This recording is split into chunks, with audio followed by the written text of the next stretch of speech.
स्वागत है दोस्तों आपका आज के इस नई वीडियो में। आज की इस वीडियो में दोस्तों मैं आपको बताने वाला हूं कोरल ड्रॉ में जो फाइल मेन्यू है उसके अंदर जो ऑप्शंस है उनका क्या क्या यूज है। तो चलिए दोस्तों शुरू करते हैं। जो फाइल मेन्यू में जो ऑप्शंस है उनका यूज हम किस तरीके से कर सकते हैं और क्या क्या यूज होता है। तो दोस्तों इस जगह पे मैंने कोरल ड्रॉ को ओपन कर रखा है, जैसे कि आप ये देख रहे हैं।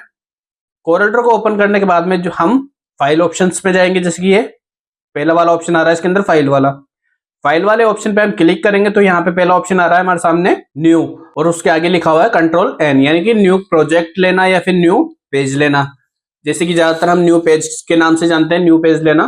तो इसके लिए कंट्रोल एन से हम नया पेज ले सकते हैं, जैसे कि हमारे सामने ये नया पेज आ गया है। सेकंड ऑप्शन दोस्तों इसके अंदर आ रहा है न्यू टेम्पलेट वाला। जो टेम्पलेट्स होते हैं यानी कि ऑटोमेटिकली इसके अंदर जो बने बनाए टेम्पलेट है, कुछ सैंपल्स हैं जैसे कि आप ये देख रहे हैं।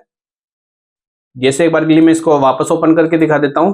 हमें न्यू फ्रॉम टेम्पलेट पे क्लिक कर देना है और ये हमारे सामने इस तरीके से टेम्पलेट्स आ जाएंगे। अब इन टेम्पलेट्स का आप यूज में कैसे ले सकते हैं, जैसे कि एक बार के लिए मैं ये वाला इस पर डबल क्लिक करके और इसको ओपन कर लेता हूँ। ये जैसे कि मेरे सामने ये ओपन हो गया। अब आपको इसमें करना क्या है, जो आपको डिटेल आपको फिल करनी है, जैसे कि आपसे रिलेटेड ये कार्ड है तो यहाँ पे डेट आ जाएगी, टाइम आ जाएगा और जो भी आपकी डिटेल वो यहाँ पे इस तरीके से आ जाएगी।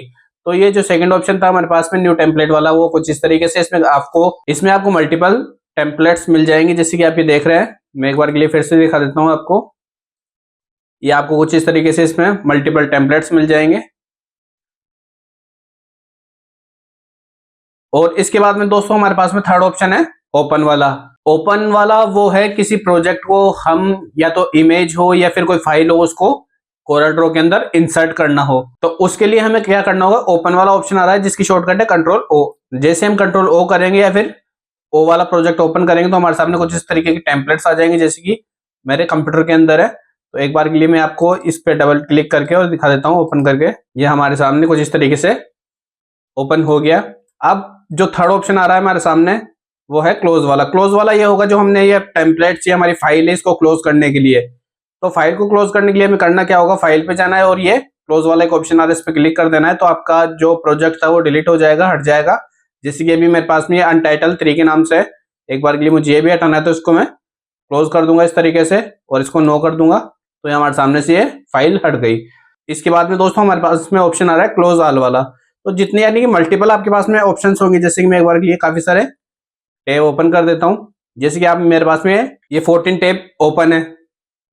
अब इन सभी को एक साथ हटाने के लिए हमें करना क्या होगा, फाइल पे जाना है और क्लोज ऑल टैब पे क्लिक कर देना। तो आप ये देख रहे होंगे सारे टैब्स हमारे पास में इस जगह पे हट गए। मैं एक बार के लिए फिर से इसमें फाइल पे जाके और न्यू टैब ले लूंगा।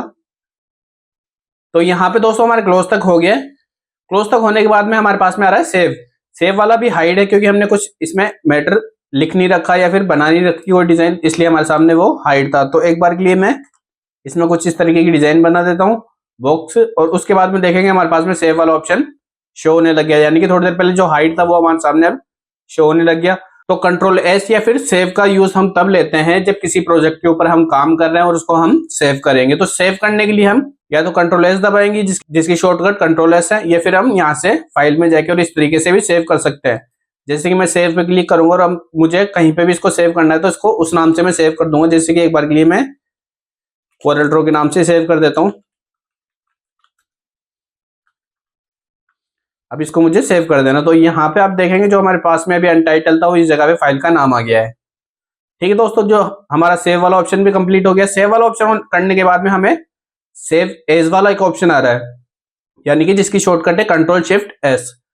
कंट्रोल शिफ्ट आप जैसे ही प्रेस करेंगे या फिर सेव एज जैसे ही करेंगे तो जो प्रोजेक्ट हमने सेव कर रखा है अभी उसी प्रोजेक्ट का हमें नाम चेंज करना हो या फिर कहीं और उस फाइल को सेव करनी है तो हम डायरेक्ट यहां से भी कर सकते हैं। जैसे कि मुझे अभी इसको डेस्कटॉप पे सेव करना है तो मैं इसको डेस्कटॉप पे सेलेक्ट करके और इसको सेव कर दूंगा। तो ये फाइल हमारे पास में इस जगह पे डेस्कटॉप पे आ गई, जैसा कि आप ये देख रहे हैं। इसके बाद में दोस्तों ऑप्शन आ रहा है हमारे सामने सेव एज टेम्पलेट वाला। ये हमारे काम में नहीं आता। इसके बाद में ये रिवर्ट वाला भी काम में नहीं आता। इमेज और ये चार ऑप्शन हमारे काम में नहीं आते, यूज में नहीं आते हमारे ये। इसके बाद में है एक इंपोर्ट वाला ऑप्शन, यानी कि कंट्रोल आई। इंपोर्ट वाला ऑप्शन वो हो गया जैसे कि कंट्रोल ओ और कंट्रोल आई सेम ही है, ज्यादा फर्क नहीं है। कंट्रोल आई से भी हम कोई ऑब्जेक्ट लेते हैं और कंट्रोल ओ से भी हम कोई ऑब्जेक्ट ले लेते हैं। एक बार के लिए मैं इसमें डेस्कटॉप पे क्लिक करूंगा और कोई भी इमेज ले लूंगा। जैसे कि मैं ये वाली इमेज ले लेता हूँ और यहाँ पे इसको छोड़ दूंगा इस तरीके से। तो हमारे सामने ये इमेज इसके अंदर इंसर्ट हो गई।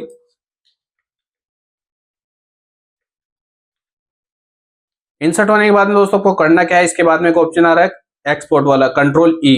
एक्सपोर्ट वो होता है जैसे कि ये मैंने फाइल बना रखी है, अब मैं इसको एक्सपोर्ट करूंगा इस तरीके से, यानी कि सेव करूंगा। जेपीजी हो चाहे पीएनजी हो या फिर किसी भी फॉर्मेट के अंदर आप उसको सेव कर सकते हैं, जिसके हमारे पास में मल्टीपल फॉर्मेट्स है यहाँ पे इस जगह पे।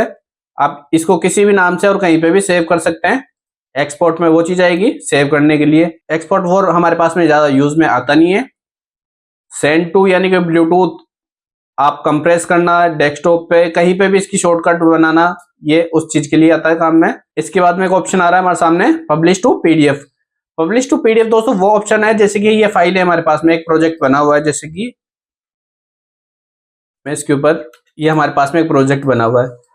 अब हमें इसको करना क्या हो, फाइल में जाना है और पब्लिश टू पीडीएफ, यानी किसी प्रोजेक्ट को हमें पीडीएफ बनानी हो, कोई भी डॉक्यूमेंट हो जिस भी प्रोजेक्ट पे हम काम कर रहे हैं उसकी हमें पीडीएफ बनानी हो, तो हमें यहां से सिंपल सा इस पे फाइल पे जाने के बाद में और पब्लिश टू पीडीएफ पे क्लिक कर देना, तो वो पीडीएफ में कन्वर्ट हो जाएगी। जैसे कि मैं एक बार क्लिक दिखा देता हूं आपको इसमें, पब्लिश टू पीडीएफ, और इसको हम डेस्कटॉप पे सेव कर देंगे। तो ये हमारे पास में डेस्कटॉप पे सेव हो गई पब्लिश टू पीडीएफ से। पब्लिश टू पीडीएफ के बाद में दोस्तों हमारे पास में ऑप्शन आ रहा है पब्लिश टू पेज, ये वाला हमारे काम में आता नहीं। और इसके बाद में प्रिंट, कंट्रोल पी तो आप जानते ही होंगे प्रिंट देने के लिए। इसके बाद में आ रहा है प्रिंट मर्ज वाला एक ऑप्शन, ये हमारे काम में आता है। और एक है प्रिंट प्रीव्यू वाला ऑप्शन। तो दोस्तों जो प्रिंट प्रीव्यू वाला ऑप्शन है उसमें हम ये चेक कर सकते हैं जैसे कि जो हम प्रिंट देंगे वो कितना आएगा। जैसे कि एक बार के लिए मैं बता देता हूँ आपको, एक बार के लिए मैं डिजाइन में नहीं, और इतना ये पार्ट इसके बाहर है, तो ये वाला बाहर वाला पार्ट आएगा या नहीं आएगा, इसके लिए हमें प्रिंट प्रीव्यू कर देना है इस तरीके से।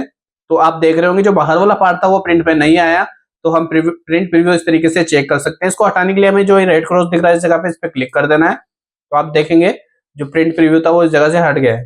अब आप चाहते हो ये वाला पेज भी आए तो हमें इसके लिए साइज बढ़ानी होगी पेज की। जैसे कि अभी मैंने 8.5 कर रखा, तो इसको मैं 14 कर दूंगा, तो ये भी हमारे सामने इस तरीके से आ जाएगा। मैं आपको प्रिंट प्रीव्यू करके दिखाता हूँ एक बार के लिए। जैसे इसमें प्रिंट प्रीव्यू करूंगा तो हमारे सामने ये वाला ऑप्शन भी आ गया। तो दोस्तों इस तरीके से आप प्रिंट प्रीव्यू भी चेक कर सकते हैं। प्रिंट प्रीव्यू के बाद में एक ऑप्शन आ रहा है हमारे पास में डॉक्यूमेंट प्रॉपर्टीज वाला। जो दोस्तों डॉक्यूमेंट प्रॉपर्टीज वाला ऑप्शन आ रहा है, इसमें हमें करना क्या है, यानी कि जो ये हमारे दो ऑब्जेक्ट है इन दोनों की प्रॉपर्टीज चेक करने के लिए, यानी कि कितने एमबी की फाइल है, इनकी बाकी की डिटेल्स जो भी हो वो हम इसमें जाके चेक कर सकते हैं डॉक्यूमेंट प्रॉपर्टीज में जाके। जैसे मैं डॉक्यूमेंट प्रॉपर्टीज पे क्लिक करूंगा तो जो हमारी फाइल की साइज है वो 0.38 MB की बन रही है, पेज एक है, लेयर एक है, और इसके अंदर जो पेज की साइज है वो ये वाली आ रही है, जो रेजोल्यूशन है वो 300 है। इस तरीके से दोस्तों आप इसमें प्रॉपर्टीज में जाके इसकी डिटेल्स चेक कर सकते हो, और जो कलर हमने लिया है वो RGB और CMY के दोनों शो कर रहा है। तो यहाँ पे दोस्तों हमारे पास में लास्ट ऑप्शन है एग्जिट वाला। एग्जिट वाला दोस्तों वो ऑप्शन है Alt 4 वाला, यानी कि आप कोरल ड्रॉ को बंद करना चाहते हैं तो उसके लिए जो शॉर्टकट है वो Alt है, वरना आप इसमें एग्जिट भी कर सकते हैं। तो एग्जिट करने से दोस्तों डायरेक्ट ये होगा कि आपका जो कोरल ड्रॉ चालू है वो बंद हो जाएगा, फाइलें सारी क्लोज हो जाएगी। दोस्तों अगर आपको वीडियो अच्छी लगी तो प्लीज चैनल को लाइक करें, शेयर करें और सब्सक्राइब करना ना भूलें। इसी तरह की कोरल ड्रॉ से रिलेटेड वीडियो मैं आपके लिए लाता रहूंगा, तो दोस्तों प्लीज चैनल को सब्सक्राइब जरूर करें। धन्यवाद।